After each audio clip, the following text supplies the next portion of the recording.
सरस्वती मंदिर जे बांधले आहे डॉक्टर विश्वनाथ कराड यांच्या संकल्पनेतून।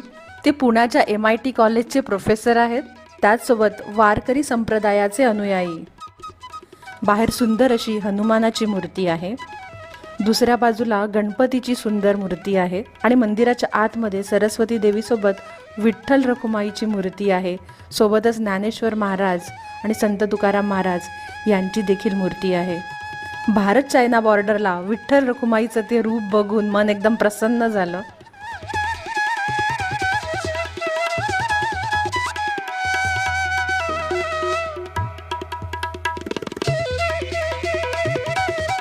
या स्वर्गरोहिणी दारापासून पुढे 5 किलोमीटरचं वसुधारा ट्रेक आहे।